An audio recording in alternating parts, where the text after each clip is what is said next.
Hello everyone and welcome to the second webinar of the Cancer Care Wing of IMA MSN Maharashtra. Please welcome our speaker for today, Dr. Manju Sengar.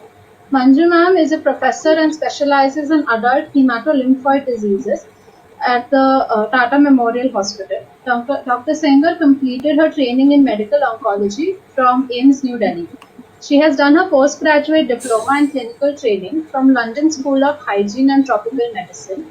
Her main area of clinical research is non-Hodgkin's lymphoma and HIV/AIDS and adults acute lymphoblastic leukemia. Ma'am, we are honored to have you with us today. We also have our second moderator with us, Rupali Sachdev. Rupali is a final year student of Grant Medical College, Mumbai. She is the Joint Secretary for IMA MSN Maharashtra. So today's topic to the webinar is understanding of lymphomas. Ma'am, the stage is all yours. Thank you so much. Thank you for giving the opportunity to speak to the students regarding lymphomas.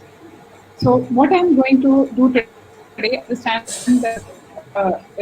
mix in terms of the students, some who are early in their training, as well as some who are in final year. So please feel free if at any time point you feel that what I'm talking is not making sense at all. I'll be happy to clarify at any point of time. What we decided that we will have. Hello. Ma'am, will it be possible for you to wait for 5 minutes? We are Sure. waiting for everyone to join. Sure. Yeah, just for 5 minutes and then we will start.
Good evening, ma'am. We are ready for you to start. Sure, thank you. Thank you. Should I go ahead? Yes, ma'am. Thank you. So what we are going to discuss today is the approach to lymphomas, and we have decided that we'll break the entire talk into two parts. So whenever you feel that anything which is not very clear, please feel free to interrupt me. Otherwise, we'll take the question after the first half is over, and then for the second part once it's over. So what we will try and do today is to see what are the important differences between Hodgkin's and non-Hodgkin's lymphoma. What do we understand by high-grade and low-grade lymphomas? What are the different staging systems, and what are the basic principles in management of Hodgkin's and non-Hodgkin's lymphoma? So as the name suggests, lymphoma, which practically means that it's a malignancy of lymphoid cells. So it can either be from B cells, T cells, or natural killer cells. There are two common subtypes. One is Hodgkin's and second is non-Hodgkin's. So why did we label like that? So Thomas Hodgkin discovered the Hodgkin's lymphoma. He first described the Hodgkin's lymphoma. So all that still continues to be called as Hodgkin's, and anything which is not Hodgkin's is automatically named as non-Hodgkin's lymphoma. Sounds simple that there are just two kinds of lymphomas, non-Hodgkin's and Hodgkin's, but it's a real heterogeneous group. So if you look at the WHO 2016 classification of lymphomas, they're close to 70 plus entities which are which come under non-Hodgkin's as well as Hodgkin's lymphoma. There's no specific predisposition to talk about lymphomas in general. It can happen across any age group from infant to the elderly, and it can happen in males and females. But if you look at different subtypes, there is a position for a particular age, predisposition a particular gender. You would see some lymphomas more commonly in males as compared to females. So before we go on and look at individual subtypes, a bit on the pathogenesis. I have to simplify it as much as possible. So we all know that Arbor has pluripotent stem cells. They differentiate into lymphoid progenitor cells. These lymphoid progenitor cells then have the B cell progenitors or T cell progenitors, which go a series of maturation step, differentiation step to form the mature B cells, T cells. So as we go along, you'll see that several lymphomas are named differently, and we need to understand the lymph node structure to just get an idea when we are going to classify this based on the pathology, based on the site of origin. So we just need to know what are the important lymph node regions are. So as you can see in this diagram, there is capsule, there is subcapsular area, and then there is this cortex. In the cortex, you have follicles, which have germinal center, and this area is predominantly B cell rich. The follicles and the germinal center, these are predominantly B cell rich. In between areas, what you're seeing, which is still part of the cortex, this is the area where T cells are there, and then you get the medulla. If you look at the structure of one follicle, so this is the follicle where there is germinal center, and this is what we call as secondary follicle. And surrounding the germinal center, you have mantle zone, and surrounding that, you have marginal zone. It's important to know this because as we'll see the pathology, different kinds of lymphoma pathology, it's important to understand what we classify as germinal center, what we classify as mantle and marginal zone, because it helps in identification of different subtypes. So coming back to the pathogenesis, as I said that you have B cell progenitors, you have T cell progenitors, and they undergo a stepwise differentiation and maturation to form the mature B cells which fight against infection or perform their duties inside the body. And as they undergo this differentiation and maturation, several things happen. The first and foremost is that there is B region gene recombination, just to get as much as variety of the B cells. And then these B cells, the precursor cells, enter the lymphoid region and they undergo clonal expansion, followed by somatic hypermutation. And then there is selection which happens. So once those cells who have mutations which result in better antigen affinity are selected, and those who do not have better antigen affinity or are against the body's own antigen, they are killed. And then after that, there is class switching from IgM to IgG subtype. And then they further differentiate either into plasma cell when they come in contact with the antigen or into a memory B cell.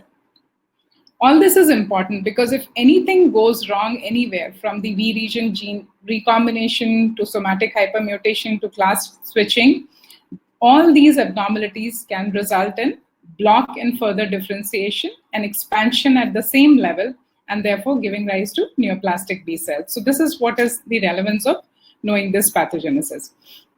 So how all these things can go wrong? You can have chronic antigen stimulation, so which can result in much more rapid clonal expansion. And we know whenever anything which happens rapidly, there is a chance of error coming in there. So if you have infections, autoimmunity, or immunosuppression, where there can be chronic antigen stimulation, which gives rise to a possibility that a person may develop lymphoma. And we know that people who have rheumatoid arthritis, have other autoimmune diseases, those who have HIV or other primary immune deficiency disorder can develop lymphomas. They have a higher predilection for lymphomas as opposed to a general population. And as I said, the errors can happen during class switch recombination, somatic hypermutation, and all these errors can ultimately affect the cell survival or the apoptosis or cell signaling by involving various transcription factors and cell cycle. So any of these things can go wrong, and therefore the cell becomes a little more autocratic and keep on proliferating and becomes neoplastic. So the same thing we'll apply here for B cells and the T cells. So this is where your precursor B cells are in the bone marrow and the neoplasm. So let's say if the block in differentiation happens at the precursor B cell, the kind of lymphoma which you will get here will be precursor B cell neoplasm, that's B cell lymphoblastic lymphoma or leukemia. The problem can happen before the B cells enter the germinal center, the meaning problem in terms of the somatic hypermutation. And this is what we call as pre-germinal center neoplasm, that's mantle cell lymphoma. Then the problems can happen when the cell is inside germinal center, and this results in germinal center neoplasm. And then there could be cells which, when they cross the germinal center, meaning they have attained sufficient maturity after antigen exposure, they can also have problems in terms of mutations occurring during the class switch recombination and other further maturation process. And this can give rise to post-germinal center neoplasm. And these are the examples of post-germinal center neoplasm. Similarly, for the T cells, the precursor T cells are in the bone marrow, and then they go to thymus and the other areas where they undergo maturation.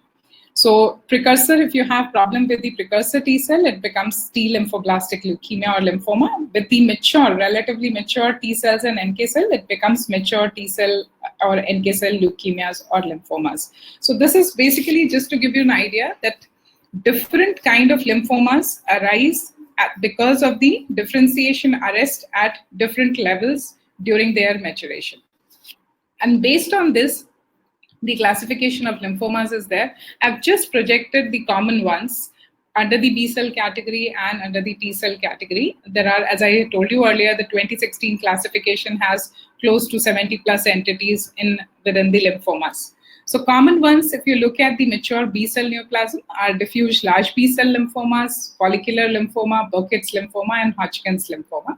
And if you look at the T cell, the primary peripheral T cell lymphoma, not otherwise specified, becomes the common one, and the anaplastic large cell lymphoma. So these are some of the common non-Hodgkin's and Hodgkin's lymphoma.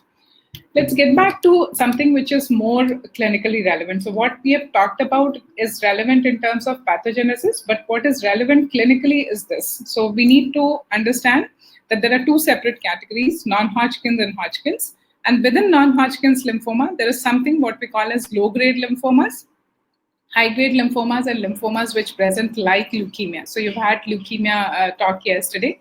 So the low-grade lymphoma patients, if they are not treated, they can survive for years.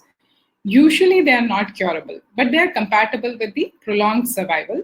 And an important thing here is that you need not treat these patients unless they have symptoms. So that's low-grade lymphoma. And that's a reason for knowing What are lymphomas? We just showed in the classification fall in this category because that's the relevance in terms of the how you're going to counsel the patient, how you're going to treat a patient. The high-grade lymphomas, if you don't treat, they survive only for months. They're curable in a proportion of patient, and therefore they need to be treated quickly. Those who have leukemia-like presentation, if you don't treat them, they would succumb to their disease within weeks. They're curable in some, lesser than what is seen in high-grade lymphomas, because they are rarely aggressive lymphomas, and even treatment, the cure rates are not so good. And since they don't survive without treatment for long, they need to be treated. If you look at Hodgkin's lymphoma, the presentation is variable. So many people with Hodgkin's lymphoma can have history running in months to sometimes even years.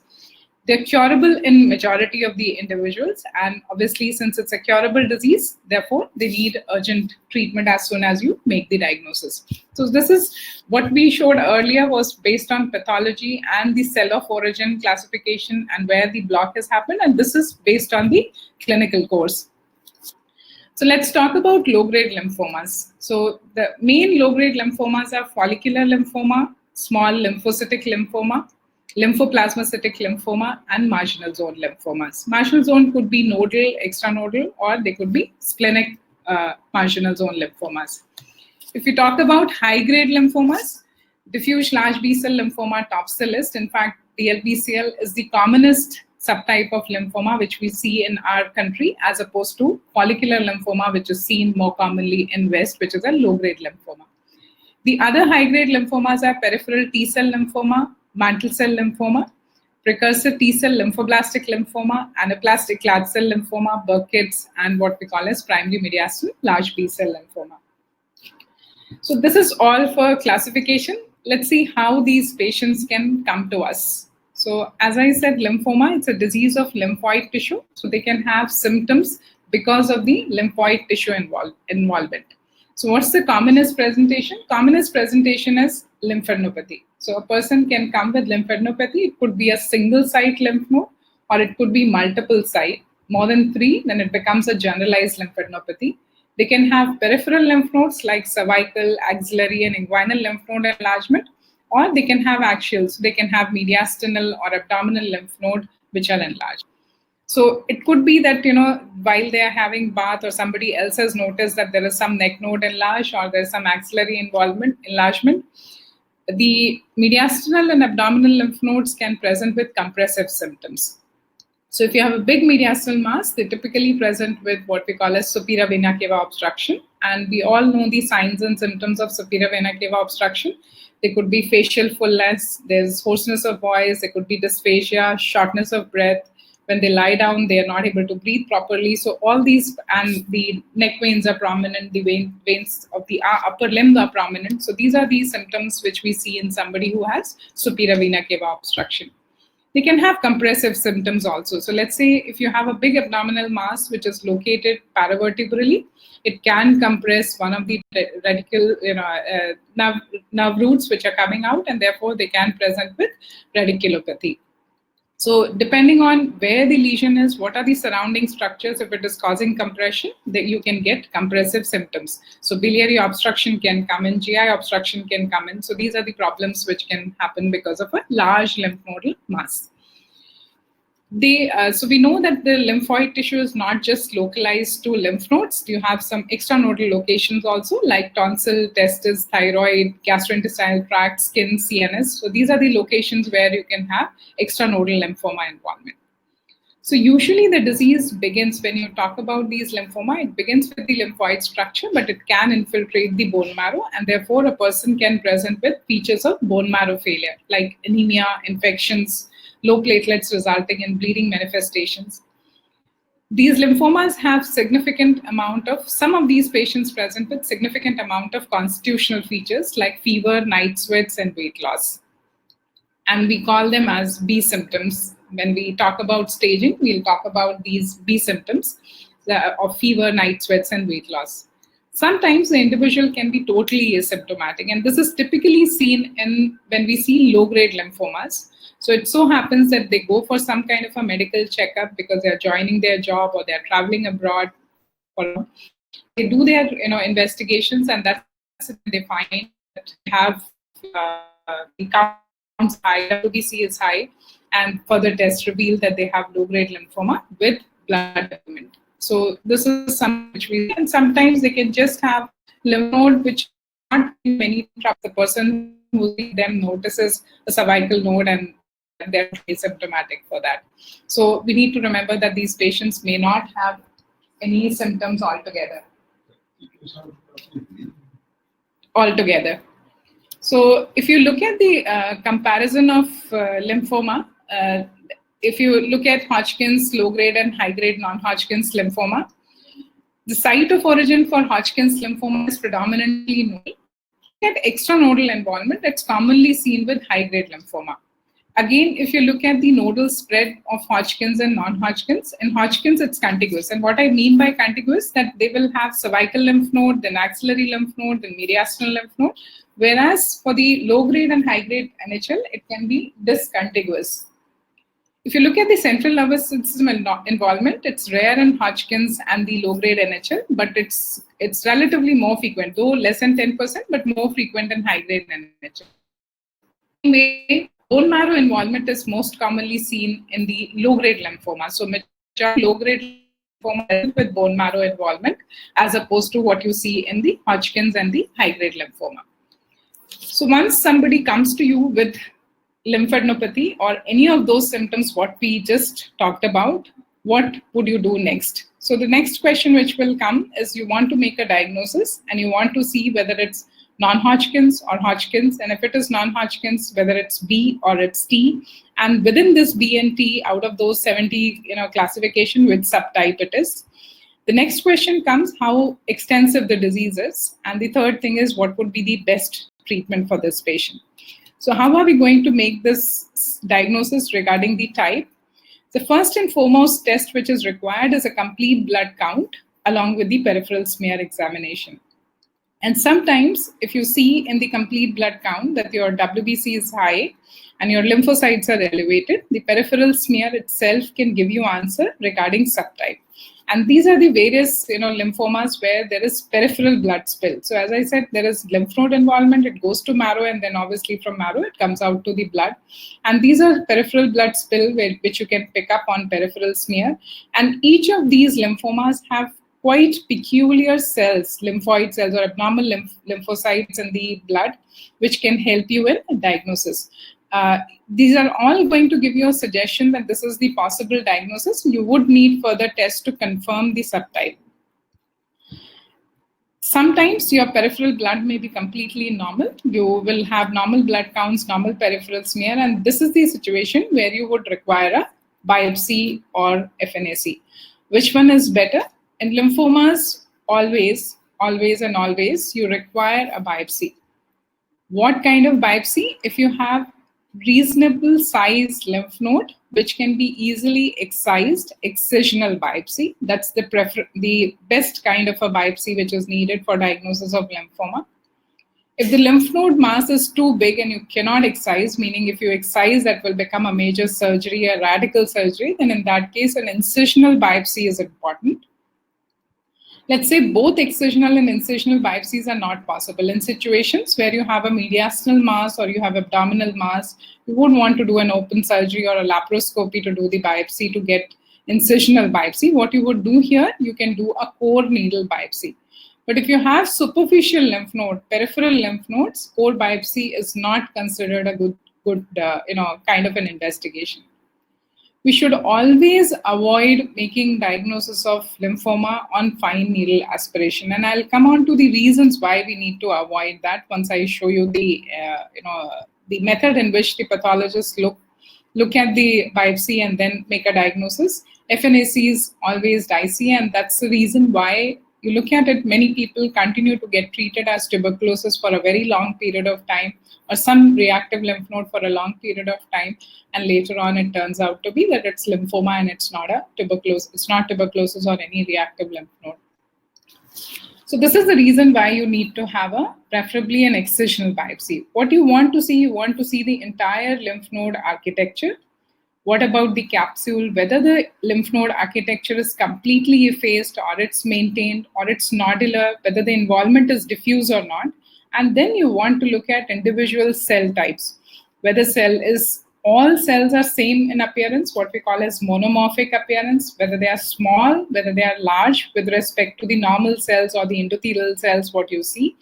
What is the grade, whether they are rapidly proliferating or not. You're seeing a lot of apoptotic bodies, a lot of mitotic bodies if you're seeing. So all that is important. And then some lymphomas display hallmark features. Example of that is Hodgkin's lymphoma. I'll come there in a bit.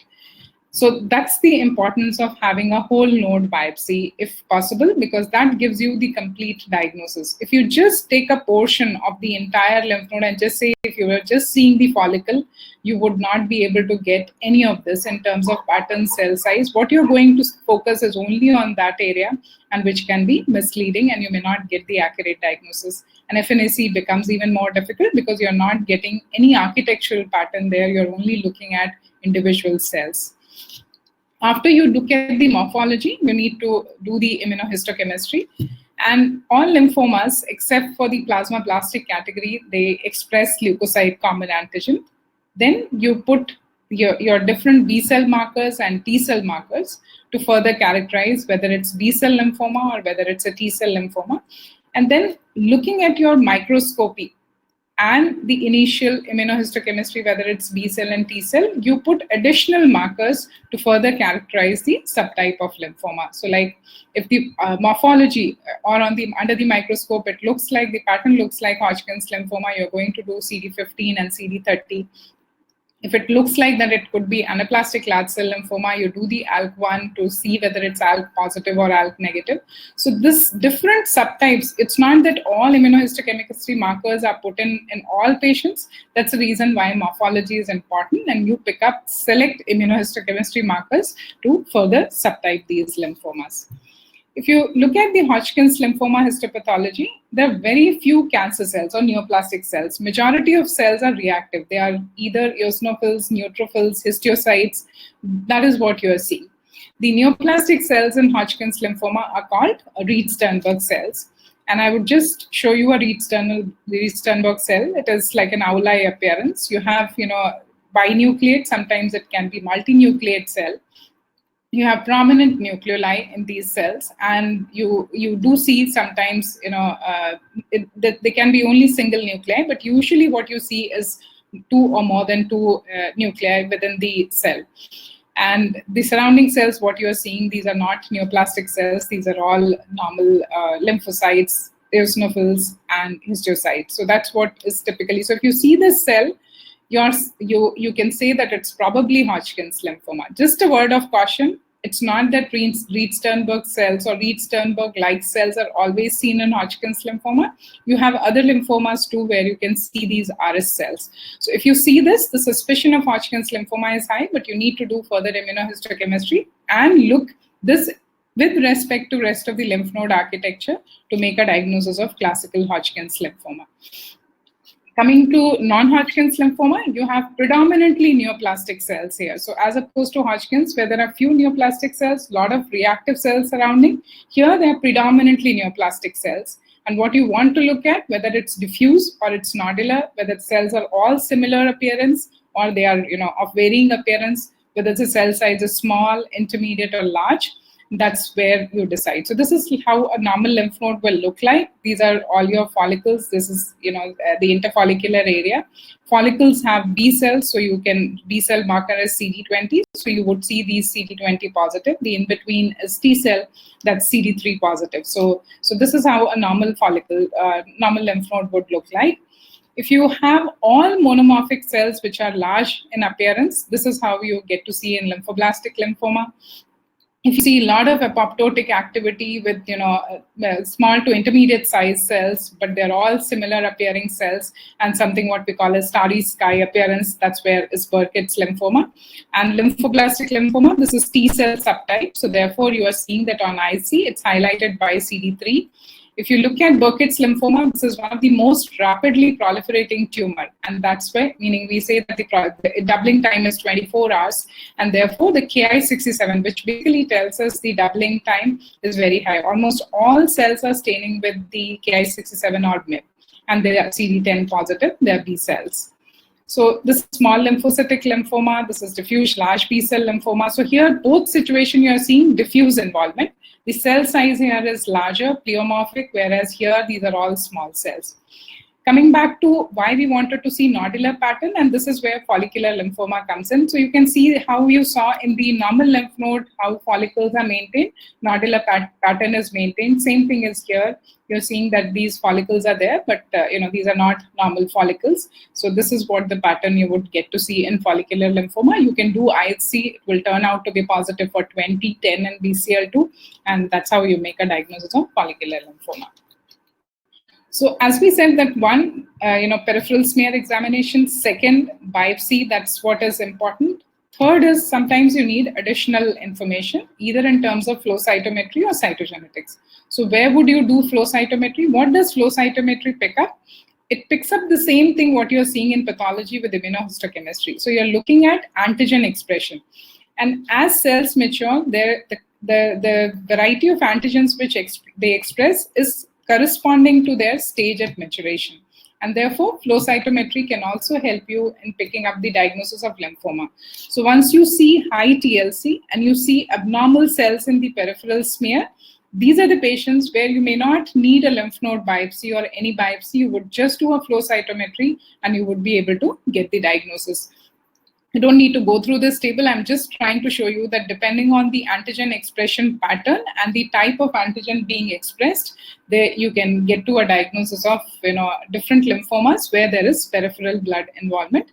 In some cases, you would need to do a FISH or a cytogenetics to get the diagnosis. So like if you are looking at mantle cell lymphoma, you will get a translocation 1114, which will substantiate your diagnosis of mantle cell lymphoma. So this is where the cytogenetics or FISH helps. So this is still the diagnosis. We can break either here or we can break after we complete the staging. So if there are any questions, I'll be happy to take at this time, or we can go ahead. Hi, ma'am. We have a few questions. Sure. Ma'am, can you tell us the reason for night sweats? Sure. So, see, if you look at the constitutional symptoms which happen, fever, night sweats, and weight loss, this is predominantly mediated through the cytokines. So, you have cytokines. So, these are all B cells, or if you talk about T cells. These lymphocytes, they do release different cytokines, and that's the reason for constitutional symptoms. So, as when you finish. When you start therapy, as the disease burden comes down, these constitutional symptoms, they improve over a period of time. Thank you, ma'am. Ma'am, another question is, why are large abdominal masses present in sporadic Burkitt's lymphoma? So Burkitt's lymphoma can present with lymph node masses. So it's not that the large abdominal masses are something which is peculiar to sporadic Burkitt's lymphoma.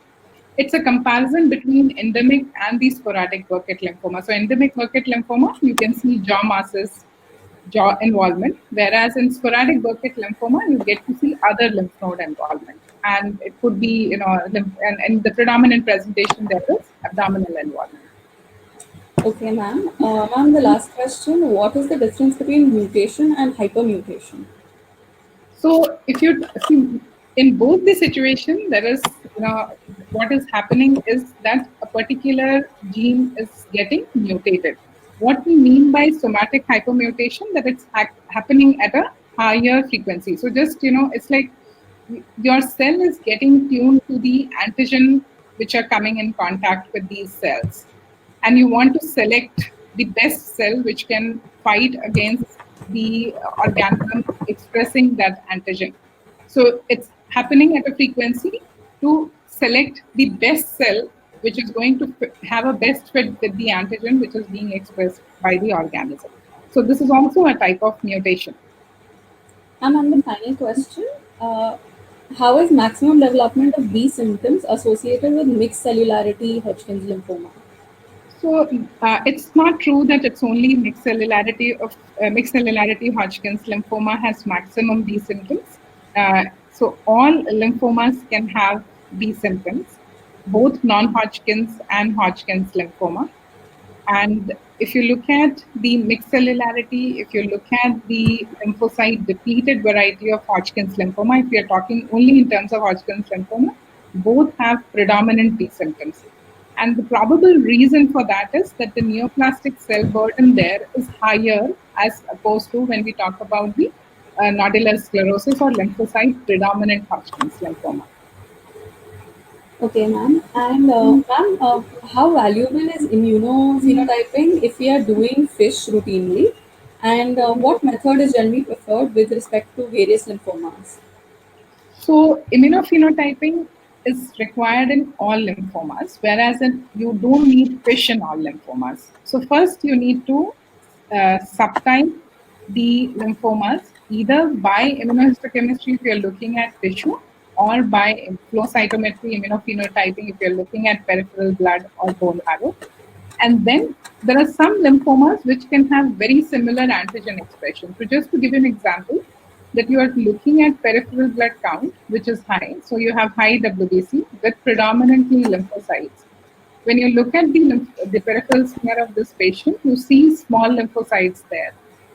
The possible differentials here are, it could be a chronic lymphocytic leukemia, it could be a mantle cell lymphoma with the peripheral blood spill, or any of the other lymphomas like marginal zone lymphoma.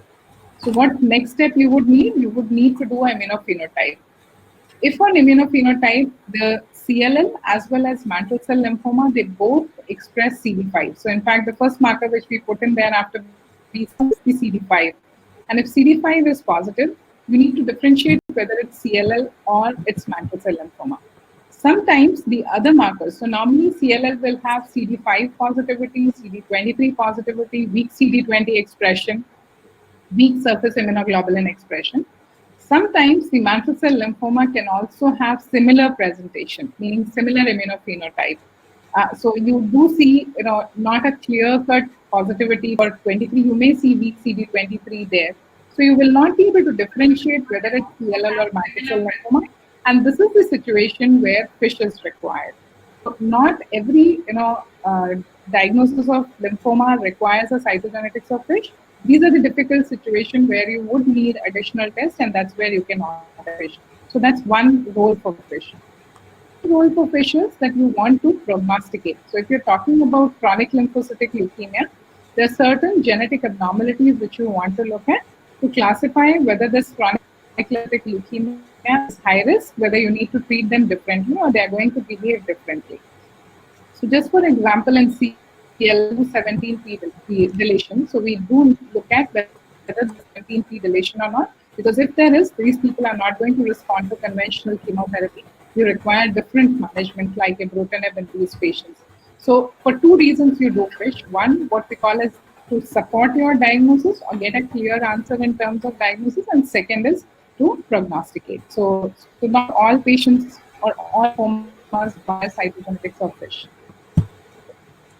Okay, thank you, ma'am. I think we can go ahead and the rest of the questions can be taken later. Sure. So once we've achieved the diagnosis, the next thing which we want to look at, what's the stage of the disease, how extensive the disease is. And first and foremost thing is clinical examination.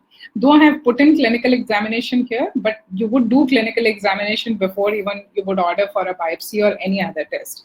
But since clinical examination tells us that where all the disease is, it helps us in staging the disease.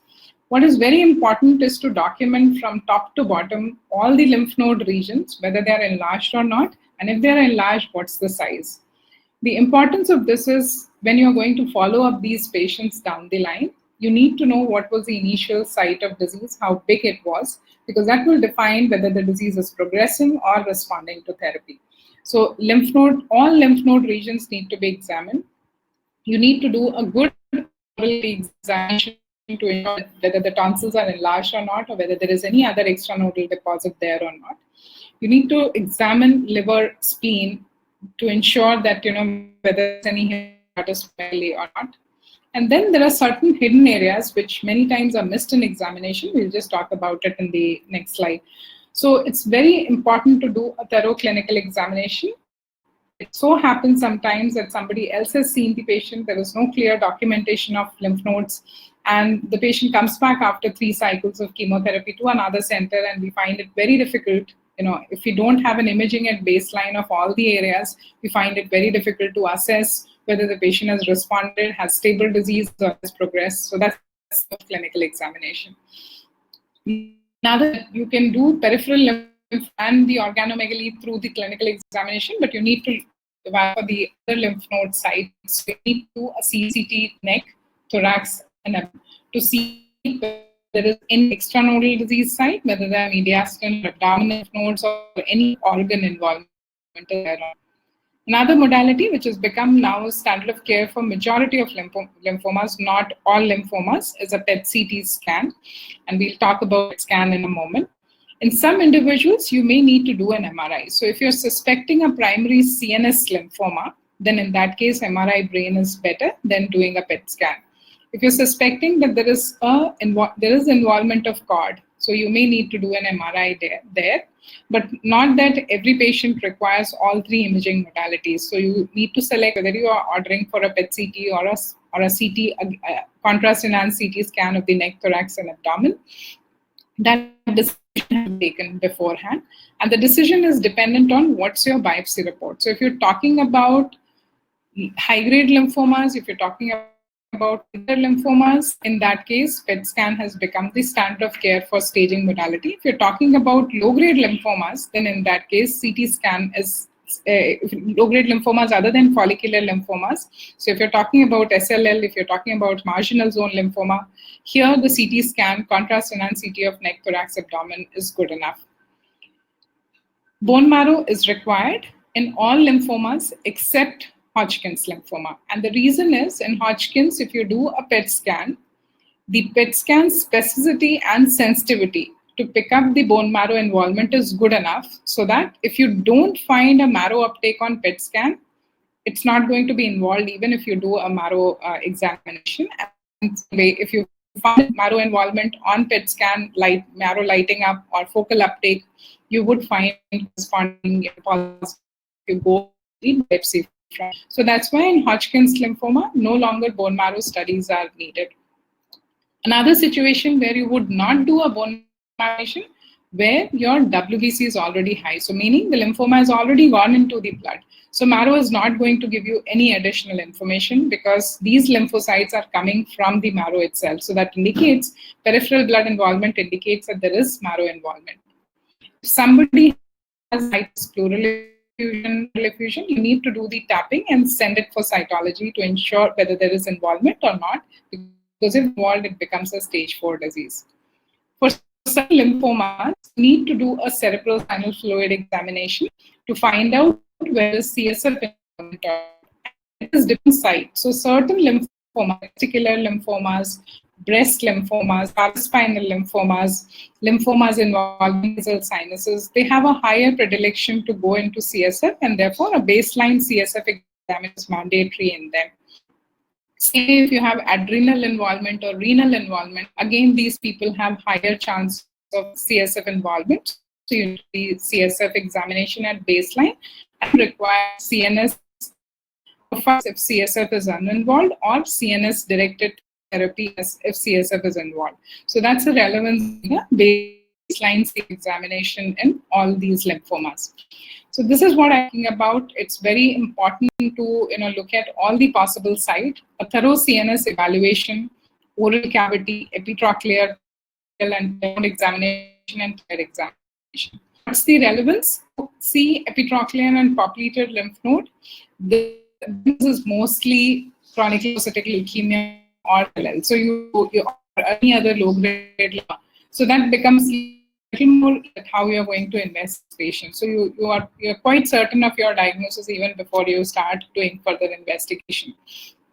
CNS evaluation is important because if some good signs or features suggestive of CNS involvement, then just doing CT is sufficient. This is the patient where you're going to require a brain. Vascular examination, because because that if you have testis involved, you need to do a baseline CSF and give this profile CNS. So that's why it is very, very important to look at all these sites when we are doing a physical examination. What's the difference between CT and some of you already must be knowing that CT is basically CT tells lymph nodes abnormal based on the size. So it's only anatomical. Whereas if you look at the PET CT, this tells the functional imaging. So it relies on the retention of FDG6 phosphate inside the tumor cells. So tumor cells are replicating fast, they retain the FDG6 phosphate and they light up on the scan. However, it's very important that how you interpret how the PET CT has been done, how the injection has been, how the FDG has been given. All that is very important when you are interpreting your PET CT. So you may see an uptake on the PET CT, let's say in a vertebra, and what would say that this is by if your lymph node biopsy is lymphoma. Around, when you start taking history that this patient had, trauma some time back and the cerebral fracture, and that's the reason why there is increased uptake, because it all relates to the proliferation of, this cellular activity, and therefore anywhere where there is a repetitive exercise, a repetitive phenomenon, you may see a light up on PET CT, and that does not necessarily mean that there is disease. If you're doing it in diabetics, a good check is important before you send the person for a PET CT scan. So what's the importance of doing a PET CT? So this is the disease here in the arm and the axilla, and you can see here is an uptake here. So if you had CT scan, CECT, chest, abdomen, and probably miss this because there's no anatomical abnormality, it's only uptake which you're seeing. So it can upstage the disease, and it can upstage the disease in roughly around 10 to 15% of individual. Same way it can downstage the disease. So as you see in this PET CT, there is mediastinal disease, axillary disease, and there are some supraclavicular. And CT had shown that there is a lesion in the liver also. But when you did the PET CT, we found out that there is, this is not taking up any, FDG. So it is inactive. So this is not a disease. So otherwise you would have called this as liver involvement. So it can downstage the disease also in approximately 7 to 8% of patients. So that's the relevance of doing a PET CT to get a better idea in terms of staging of disease. In some patients, you would need endoscopy. So like if you have GI lymphomas, stomach involvement, then in that case, you would need an endoscopy to assess the extent as well as for biopsy. Mantle cell lymphomas have predilection for colonic involvement, and so you may need to do a colonoscopy in these patients at diagnosis. Not for everyone. So if you have advanced stage mantle cell lymphoma, meaning disease everywhere, you're not going to look at colon and do colonoscopy. But let's say the patient has only cervical lymph node, and this is the situation where you need to do colonoscopy because the staging would change if there is colon involvement, and the treatment would change. So the decision for endoscopy is dependent on what kind of histology and what are the possible sites of involvement you are looking at. And as I said, that's all, serous fluids if they are present, and in some CSF you would require in terms of assessing the extent of disease. There are several staging systems. So there is an Arbor with Cotswold modification. Then there is something which has come up recently, roughly 4 years back, is Lugano classification. Then there is St. Jude staging mainly used for the pediatric lymphomas. Then for chronic lymphocytic leukemia, you have Rai and Binet staging. So these are the different staging. Just in a nutshell, if you're talking about an Arbor staging, if you have one site of lymph node or a group of lymph node and one region only involved, it becomes a stage 1 disease. If you have 2 lymph node region involved or a lymph node with an extranodal site involvement, then it becomes a stage 2 disease. And if you have lymph nodes on either side of diaphragm, it becomes a stage 3 disease. And if you have liver, marrow involvement, or more than 2 extranodal site involvement, then in that case, it becomes a stage 4 disease. So this is what is the Arbor staging. And there is a bit of modification. If any one of you are interested, I can send across this article, which basically talks about the revised staging system, which is now being used for non-Hodgkin's as well as for Hodgkin's lymphoma. We call it as Lugano classification. So we use Murphy's staging system for Burkitt's lymphoma. This is predominantly used by pediatric people and adults. We use an Arbor even for Burkitt lymphoma. So the important differences here is that if you have mediastinum, even if it is a single site of disease, if you have mediastinal lymph node involvement, then in that case it becomes a stage 3 disease and it no longer remains a stage 1. So there are some differences, and why it's important to know all this is when you are reading articles, when you are reading the treatment results, and when you are comparing two studies for lymphoma, you need to see what staging system they have used at the time of diagnosis. How did they stage their patients? And if there are differences in stages, then you will not be able to compare the treatment results which have come out from two different studies. CLL is entirely different, and here if you have only lymphocytosis, you call it as stage 0 disease if you are using Kanti Rai's staging system. If there is only lymph nodes, then you call it as stage 1. If you have organomegaly, that's splenomegaly or hepatomegaly, it becomes stage 2. If you have anemia, it becomes stage 3, and if you have thrombocytopenia, it becomes a stage 4. And it all decides what is the median survival of these patients if they are treated. So this is what is different for chronic lymphocytic leukemia. You don't use an Arbor or Lugano for chronic lymphocytic leukemia. So we have finished our clinical assessment, we made our diagnosis, we did the staging of disease. So now the next thing comes is what is the right treatment. So you need to assess two things. One is disease and second is host. And what is the kind of disease, what is the kind of host, based on that, you decide the exact treatment plan. So look at some broadly, broad principles or broad management perspective for lymphoma. So if you talk about Hodgkin's lymphoma, the treatment is ABVD, which is standard. A stands for adriamycin, B stands for bleomycin, V stands for vinblastine, and D for dacarbazine. So this is the most commonly used chemotherapy regimen. Whether you talk about early stage, the number of cycles are less. So if you have early stage disease, it can be anywhere 2 to 4 cycles. If you're talking of advanced stage Hodgkin's lymphoma, it's 6 cycles of ABVD. Some of the centers means it's predominantly a German regimen. They use what we call as escalated Bayerkoff. It's much more intensive regimen as compared to ABVD. If you look at the comparison between the two, there is a lot of debate, and some people feel escalated Bayerkoff is better when you talk about advanced stage disease as opposed to ABVD. However, it is more toxic, so you need to make sure that your patient is compliant, young, and continue to follow up in case if there is toxicity. So those are the settings where you can consider using escalated Bayerkoff. Otherwise, for most of our patients, ABVD remains the answer. Radiation in Hodgkin's lymphoma is used in early stage disease as combined modality, where you use some chemotherapy and radiation to reduce the toxicity of both and get the advantage from both.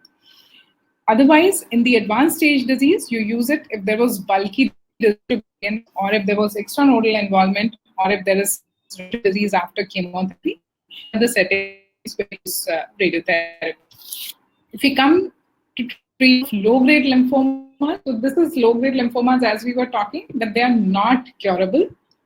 There, the presentation can run in months to years, and the patient, even if you don't treat them, can live for a long time.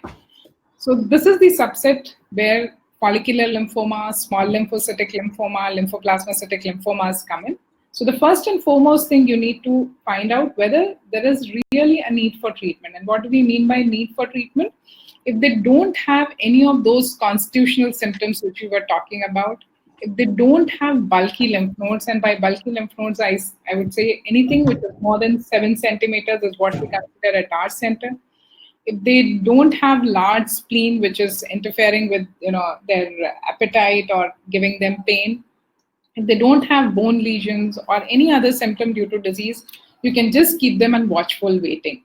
And it's been clearly proven whether you treat them now when they're asymptomatic or when you treat them later, there is no difference in the outcomes. So that's the reason why for these individuals, you keep them what we call as watchful waiting. So you're waiting, but you're being watchful. You keep calling them once in 3 months or 6 months to assess whether they are developing any symptom, whether they are developing thrombocytopenia, whether they are developing anemia. Then in that case, you would start the therapy. And if the treatment is indicated, if it's a single site disease, you can probably give them only radiation. If it is multiple sites which are involved, which is most of the times the case, because if you remember, we said almost more than 50% of these individuals have marrow involvement. So if there is marrow involvement, it becomes advanced stage disease, but that doesn't mean that they require therapy. They'll require therapy if they become symptomatic or they become cytopenic. And in that situation, you would use chemotherapy in combination with an anti-20, because these lymphomas are B-cell lymphomas which express CD20 antigen. You have a monoclonal antibody which targets CD20, or rituximab. The chemotherapy now we combine bendamustine with rituximab. For CLL and SLL, you have an option of fludarabine and cyclophosphamide in combination with rituximab. You can use CVP, that's cyclophosphamide, vincristine, or prednisolone, or you can use CHOP, that's cyclophosphamide, H is adriamycin, O oncovin or vincristine, and P is prednisolone. So this is low-grade lymphomas. If you're talking about high-grade lymphomas, and if you're talking in terms of diffuse large B-cell lymphoma, here treatment is rituximab plus CHOP chemotherapy. Anthracyclines, or what we call it, doxorubicin, becomes very important here, and that's something which is the standard of care for diffuse large B-cell lymphoma. If you get to see lymphoma, what we said, this is a lymphoma, the shortest doubling time. Or you can't chemotherapy once in 21 days with milder. What you require here is short, intensive, multiple agent-based chemotherapy which you alternate, so that these neoplastic cells don't develop resistance to these chemotherapy. If you do a lymphoma, whether it's a B lymphoblastic lymphoma or a T lymphoblastic lymphoma, have to be treated like acute lymphoblastic leukemia. They no longer receive this once in 21 days or once in 15 days chemotherapy. They have to be treated just like AL, what you must have heard, with induction, foundation, then induction, and then maintenance. So that's something which is very, very relevant. See lymphoma. We often see people outside look at this as B-cell lymphoma, and they receive CHOP and come back and do very poorly. So that's important to know. Like, if you treat a Burkitt's lymphoma or a lymphoblastic lymphoma with CHOP chemotherapy, it's practically you're not doing justice. You're actually administering a therapy there, because it compromises their outcome. Otherwise, in a young individual, those who have Burkitt's or lymphoblastic lymphoma, the outcomes are upwards of more than 80% cure rate. So you would compromise somebody who has 80% chance of getting cured. If you administer a wrong treatment, they would, die of disease. So, and once you give them CHOP, giving subsequent therapy doesn't really help. So it's the first chance is the best chance, and we need to treat them right. What is very important with all these newer agents, all the aggressive chemotherapy which have come in, is you need to administer really intensive supportive care, especially in the beginning when you're starting therapy. So as Burkitt's lymphoma or most of the high-grade lymphomas, they're rapidly proliferating tumor. Once you give them chemotherapy, that there is tumor lysis, and some people, if you don't give appropriate prophylaxis for tumor lysis, they may die. So you need to give them appropriate prophylaxis. It can be rasburicase, it could be allopurinol, depending on what risk category you are talking. It has to be good hydration, urine output monitoring, electrolyte monitoring, phosphorus monitoring, administration of phosphate binders. So all that becomes very, very important. So you may have a cure rate of more than 80%, but that 80% cure rate will come in when you are able to take them through the therapy. And therefore, management of these complications, early complications, is very important. Same way as these chemotherapies are intensive, there is a very high chance of them developing febrile neutropenia. So a proper counseling of these patients at diagnosis as well as later, that if you have any fever, if you have any oral ulcers, diarrhea, you need to visit hospital quickly or take a shot of IV antibiotic close to your home. Don't delay the administration of antibiotics. That's very, very important. Growth factors are being used like water, but it's not that every chemotherapy and every person requires growth factors. So any chemotherapy where the risk of neutropenia is more than 20%, there only you need to give prophylactic growth factors, but not for everyone. What is very important, these are curable malignancies. So if you have some side effects in the first cycle, that doesn't mean that you reduce the dose by 50% in next cycle.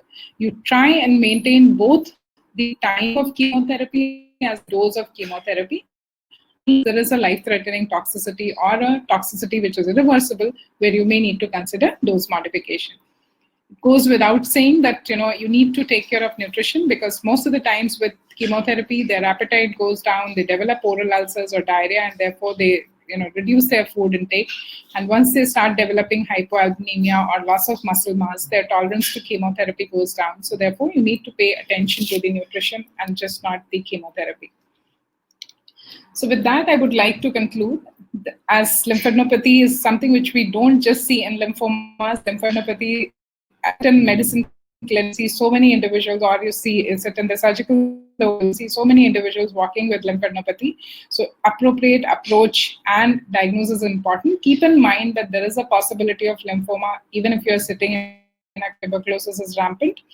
And it's important, if you're expecting lymphoma, not to do an FNAC. You need to do a good excisional lymph node biopsy with adequate tissue preservation, and that's essential for diagnosis. Avoid any kind of steroid administration till such time you get the diagnosis, because it may result in delay in the diagnosis. What is very, very important, that once you get a diagnosis of lymphoma or a non-Hodgkin's lymphoma, doesn't mean that it is equivalent to CHOP chemotherapy. So you need to think of what's the subtype and accordingly treat them. So with that, I would end, and if you have any questions, I'm happy to take. Yes, ma'am. We have a few questions.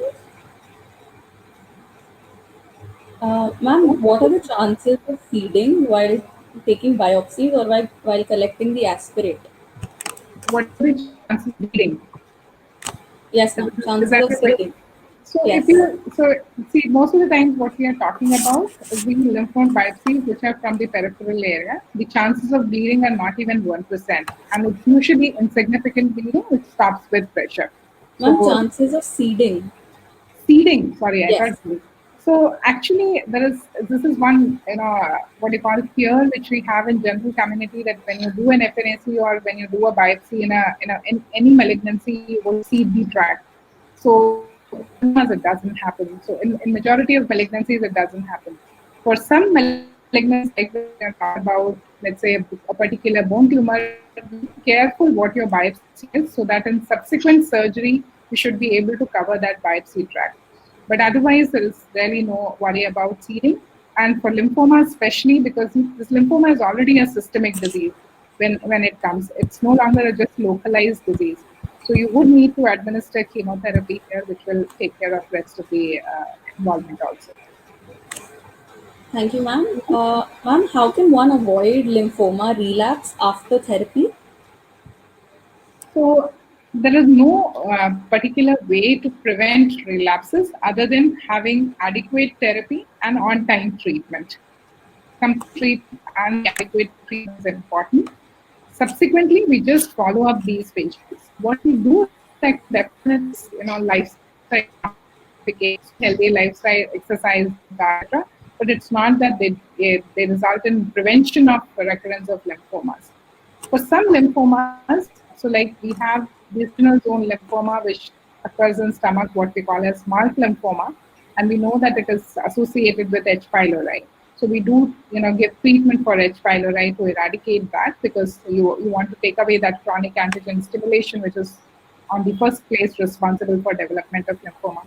But otherwise, there is nothing like which you can do to prevent the recurrence, other than to timely and complete treatment. Thank you, ma'am. Ma'am, there are certain papers suggesting that viruses can attack the tumor cells and shrink those, like HSV. Is there any scope for such therapies in the future, and how authentic is this information? So it's basically, people have tagged the viral, proteins, and they've delivered certain therapies with that, but not really that any particular virus has attacked and resulted in cure of any particular cancer. Answer is no as of now. Okay, ma'am. Ma'am, since COVID-19 is related to immunity of a person, is there any scope of treatment of COVID through lymphatics? So if you look at the COVID-19, what happens there is there is what people have seen, macrophage activation syndrome, cytokines, all that comes up. So it's not that lymphocytes are going to. What you have there is upregulation or regulation of T lymphocytes and B lymphocytes, which results in the entire pathogenesis and the downstream manifestations which you see in COVID-19. So nothing really. They've tried several things like IL-6 inhibitors and some other agents like some butyrosin kinase inhibitors are used as a lymphoma therapy, which have been tried, but nothing as such has worked completely. Even if you look at this. Okay, ma'am. For comparison basis, does a patient undergoing aggressive therapy for lymphomas require monitoring as vigilant as required in chemotherapy given for acute leukemias like AML, who are on a 7+3 regimen? Sure. So if you get 7+3, which is the reason why 7+3 is more difficult because it takes 3 weeks after the chemotherapy is administered for the leukemia to recover and disease to come under control. Whereas in lymphoma, usually you see myelosuppression in the second week of therapy and by third week they're up. And the extent of myelosuppression is not so much. So for majority of lymphomas, if you're not delivering multi-agent chemotherapy, like I was talking about Burkitt's lymphoma, it's not as tough as giving an induction therapy in myeloid leukemia. But if you're talking in terms of Burkitt's lymphoma in somebody who's a relatively older person, so some 50, when you're doing the therapy, they tend to complicate, and therefore you need to monitor them more carefully. Okay, ma'am. Ma'am, is there any genetic or hereditary component to lymphoma? So yes, some lymphomas are, we say that there is increased predisposition. So CLL has a tendency in terms of developing. So you can family with where more than one member can have CLL. Same way for some other B cell lymphomas also there is a familial predisposition. But if I see today 1,000 CLL in my clinic, probably not even one would have that. So it's rare, but it's known that it can have familial predisposition, and you can have more than one member in the family who can develop this cell lymphoma. Okay, ma'am. Ma'am, is there any way of detecting lymphomas early, maybe a screening procedure? So actually, there is no screening. For screening to be effective, you need to have a disease which is very, very common, which can be picked up by an easy test, which is non-invasive and can be applicable to multiple people. And first of all, you need to have a very high what we call incidence. And all that is not really true for lymphoma. So instead of screening, what is more important is timely diagnosis. So if somebody comes with symptoms, early investigation and proper investigation, that is what is needed. So more than screening, it's the actual diagnostic component which is important here. Ma'am, some of our last questions. Are there any specific food items which should be avoided after treatment of non-Hodgkin lymphoma, or any specific dietary advice? So actually, there are none. So if you look at the any kind of diet modification, there is nothing which helps or which results in recurrence. Nothing like that. So what we advise is a balanced diet, which we should continue, because simple reason, a lot of these people post therapy develop obesity, and which is because of the chemotherapy and several other reasons. And therefore, this weight gain has to be avoided because the subsequent weight gain increases the risk for development of hypertension, hypoglycemia, coronary artery disease, which as such these patients are prone as a late complications of chemotherapy. So needs to counsel them both for diet and exercise to avoid development of obesity. Thank you, ma'am. Ma'am, is scan recommended after completion of the sixth cycle of chemotherapy if one was performed after the fourth cycle? So if you have documented a complete response on the interim PET scan, which is after fourth cycle or after second cycle, if you're talking about Hodgkin's lymphoma, you don't need to repeat a PET scan again. If you had only a partial response when you were doing the interim assessment at the end of second or fourth cycle, then in that case, you would need a PET scan after 6 cycles. Ma'am, if a patient has an autoimmune disease like rheumatoid arthritis, but it is mild and controlled by DMARD, is the patient still equally prone to lymphomas as compared to a patient with any severe disease? Yeah, So, yeah, yeah, yeah, yeah, right. so if you look at why the patients with autoimmune No, disease those who have underlying autoimmune disease develop lymphoma. It's both because of disease as well as the ongoing immunosuppressive therapy or immunomodulators which are going on. So both are linked.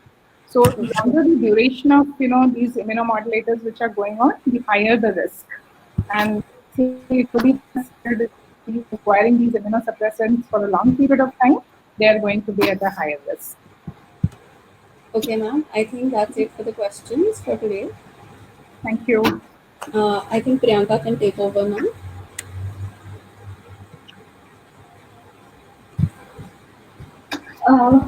Thank you, ma'am, for the seminar.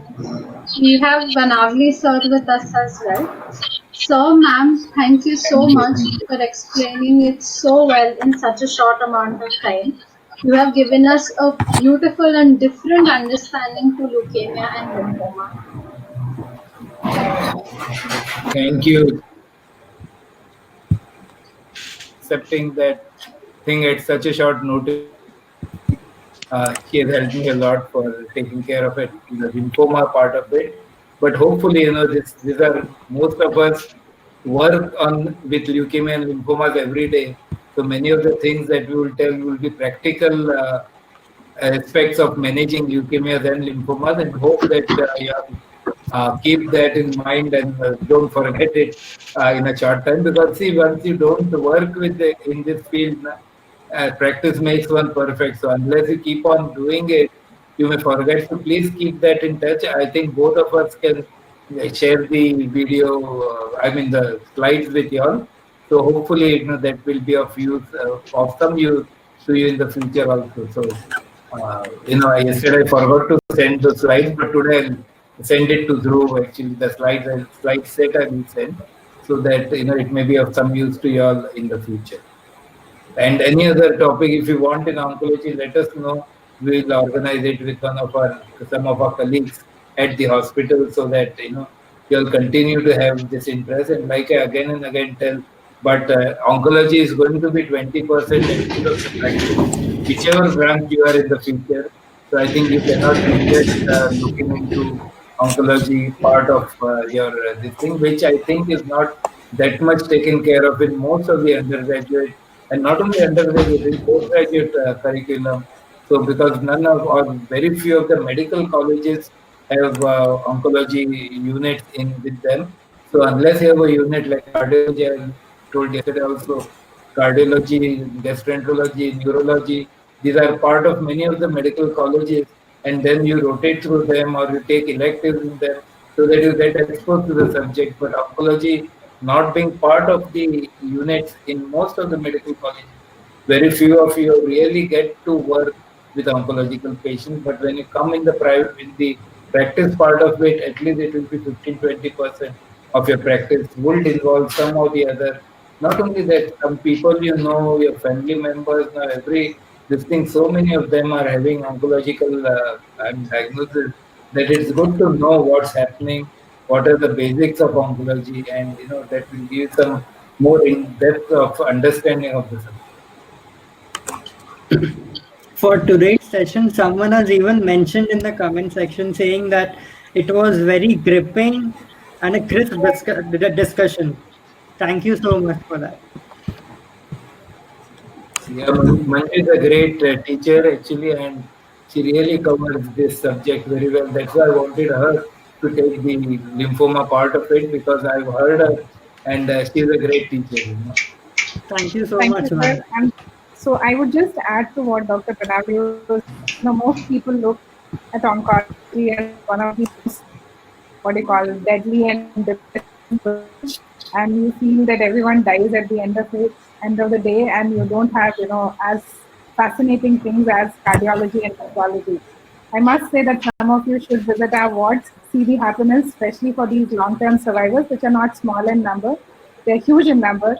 When they come back with their family, and it's a different kind of gratification you get after treating them. So oncology has changed completely, and I would really encourage all you youngsters to definitely give it a shot. If you don't want to take it up right now, just come for an observership for a month or so, see how things are, and you'll get a different perspective than what you get to hear from the community or from your peers. And you're not alone. I got the same reviews when I wanted to join oncology. So please, I would definitely recommend that must visit the wards, must visit these long-term follow-up clinics, and you get to see these patients coming in plenty to, give you the, it is the most satisfying experience, better than any branch of medicine. Yeah, some of you, if you want to have observership or rotations or whatever, get exposed to the lab, we are always welcome. You can either go on the net and do the online registration, or you can write to any one of us, so we can do that. So let us know if you want to do observership, rotations, lab rotations, something exposure. I think we are always there to help out. And we run a summer school actually. Unfortunately, because of this COVID thing, this year we had to cancel. But May 1 to May 15, usually during that time, we run a summer school for all the medical, usually the undergraduates and some postgraduates. And we have nearly 150, 200 students from all over India coming to the hospital, getting exposed for 2 full weeks to oncology, and 7 of those even get to go to UK to the King's College to get another 15 days of exposure there. So we this year we have not done it, but hopefully next year we'll start again. So some of you can join us in the summer school and really get some of you who are really interested or more interested in taking up oncology as a career or at least trying to explore that. May please join us next year for the summer school and get exposed for 2 full weeks for in-depth exposure to oncology. Thank you, sir. Thank you so much for the opportunity, and thank you for teaching us so well and giving us a completely new insight. Thank you, ma'am, as well. Bye. All the best. Yeah. Thank you. Thank you, sir, ma'am. Thank you, sir. Thank you.